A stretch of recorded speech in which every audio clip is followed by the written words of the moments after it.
NIU is in a league of their own when it comes to budget-friendly electric scooters, and so I couldn't resist the chance to get my hands on their first e-bike, the BQi-C3. This bike retails at $2,100, but as of recording this, it's on sale for $1,600.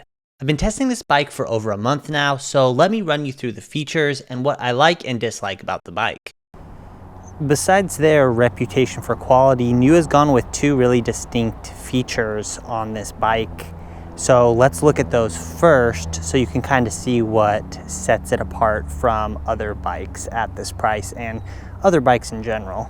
The first thing is that they've gone with one battery here and another battery here, and the second battery comes standard with the bike. I actually half expected it to include one battery and then, oh, you can buy the other one, but it just comes with it standard.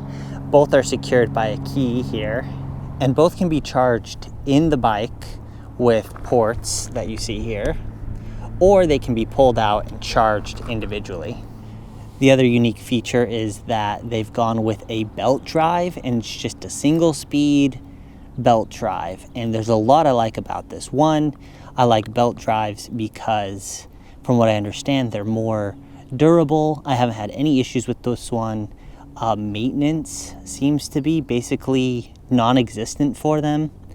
It's just worked smoothly the entire time I've had it, and I haven't had to worry about like oiling up a chain or anything to that effect. I like that they've gone with a single speed here, and that's something I feel like I'm starting to see on more and more bikes as manufacturers figure out that with the motor, you really don't need a whole 7-speed cassette on the back. It just causes issues with maintenance, and if it's not a very high quality part, you run into issues early on sometimes, and you have to tweak with a derailleur and all that kind of stuff.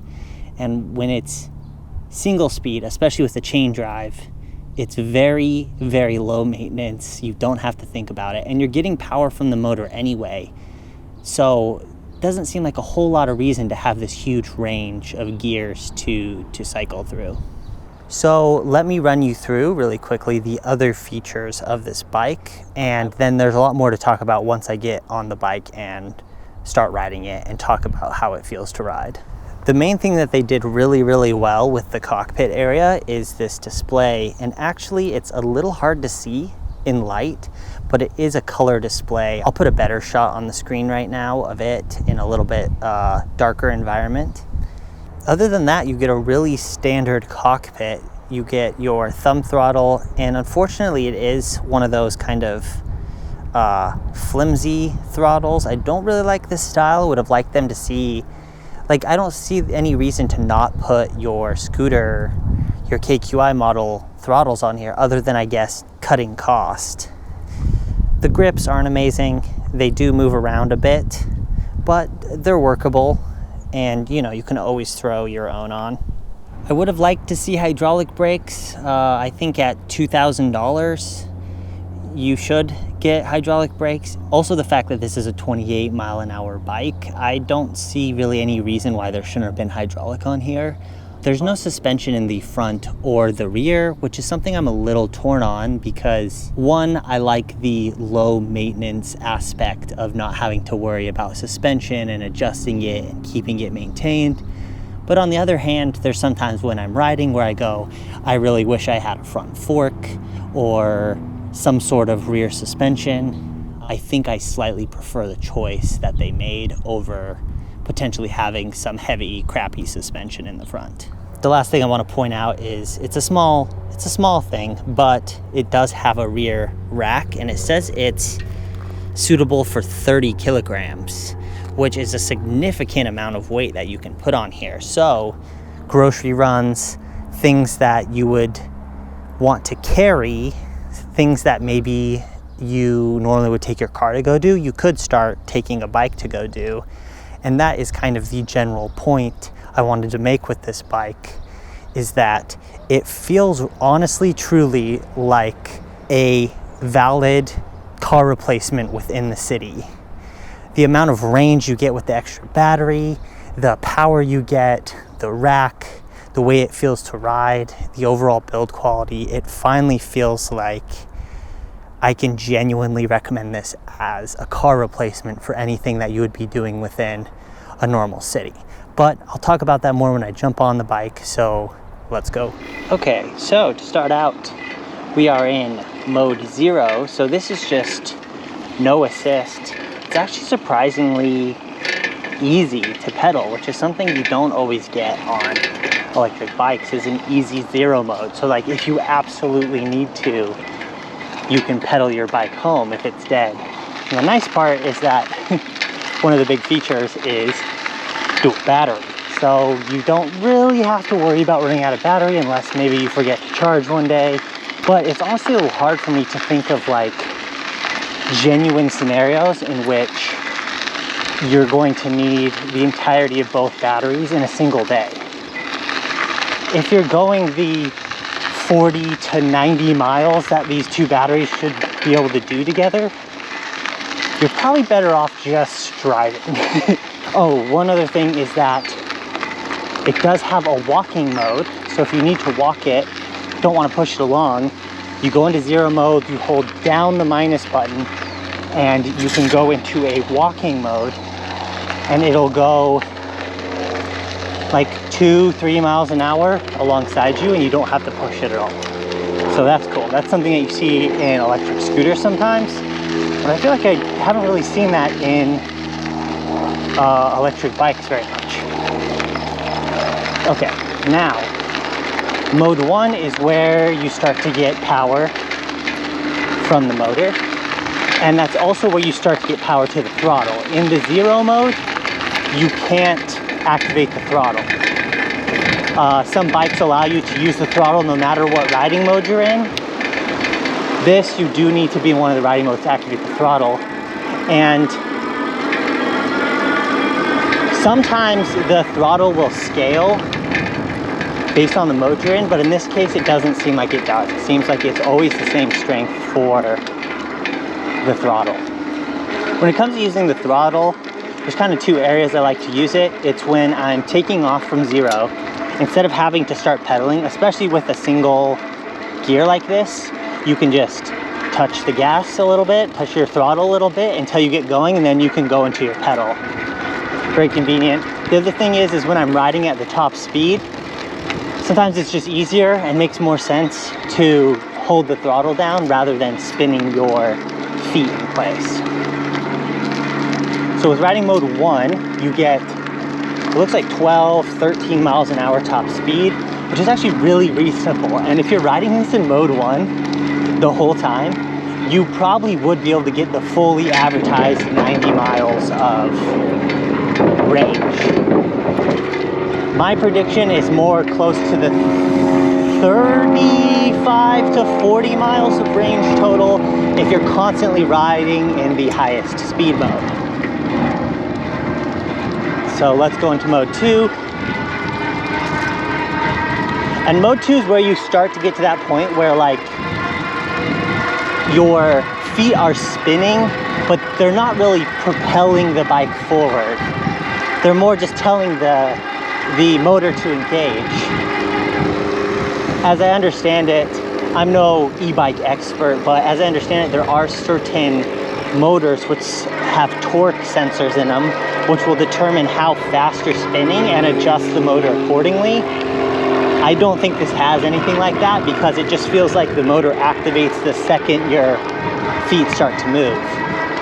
The motor also cuts out almost the instant you stop moving your feet, so there's no like runoff like some e-bikes have.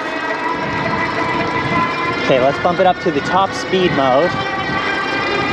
And this is where my case for this being a legitimate car replacement for inner city travel starts to become more apparent, because this thing hauls.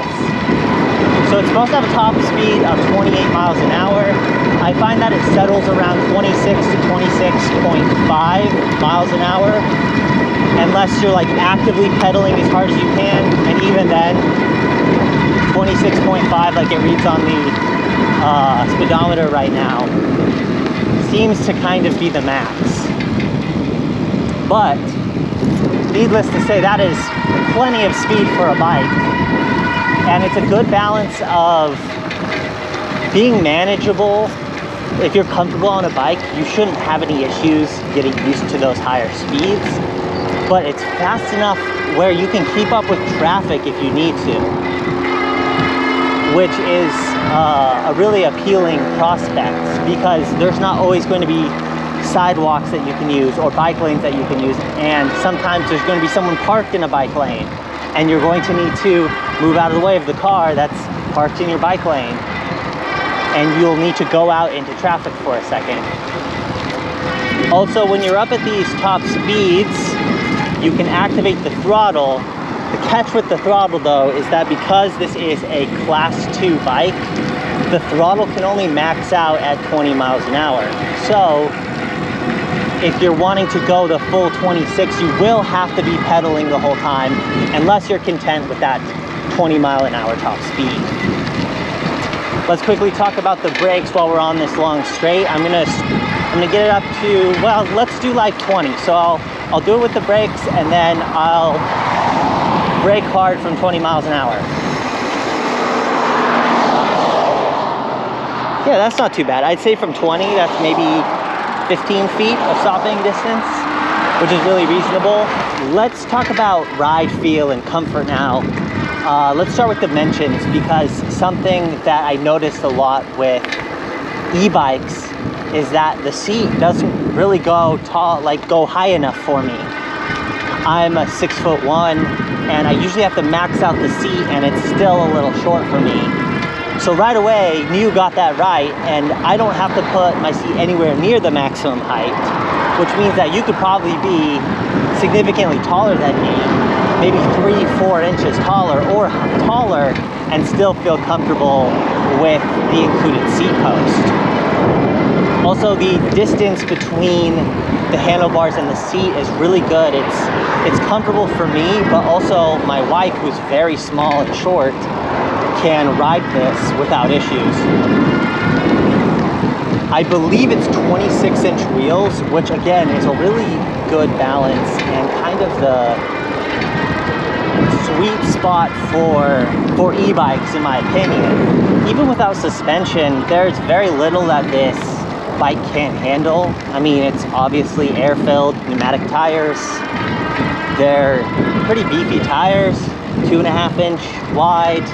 You're not gonna have any issues with the day-to-day bumps and stuff. As with any e-bike, it is a little loud on the motor side. You can kind of hear the whine there. And over bumps and stuff, the included mud guards do get a little noisy. They also get noisy when they're kicking up rocks because they're metal. And so you'll get kind of like a crackling sound when it's throwing rocks and debris up into the fender. It can be a little annoying, but better to have fenders than none at all. That's really the only part that feels a little like flimsy and noisy. You can hear it kind of rattle. So hopefully that about covers everything you want to know about the new BQi-C3, or whatever the name is, the BQi. It's a really great bike, super solid. I think it's a reasonable price. And what's so great about it is that the speed and the range and the rack and all the just simple, straightforward features make it so intuitive to ride and such an easy choice for someone looking to stop driving their car around everywhere. So I'm gonna link all of the links that I have for this down below. You can go pick one up yourself. I believe they're running a $600 off promotion right now. There's normally $2,100. They're selling it for $1,500. I mean, come on, for $1,500, this is genuinely a steal at $1,500, and kind of $1,800 to $2,100 feels like where it should be. So if you're interested in one, you should go grab one now. So thanks for watching. I hope the wind wasn't too bad, and I hope the plane noises weren't too bad. Where I go to record and where I have all these nice trails is actually right next to it's like an airport or like a training facility for new pilots. So there's those small planes that are just constantly taking off and doing circles over me. So I apologize for that in this video and in any future videos. Thanks for watching, and I'll see you in the next one.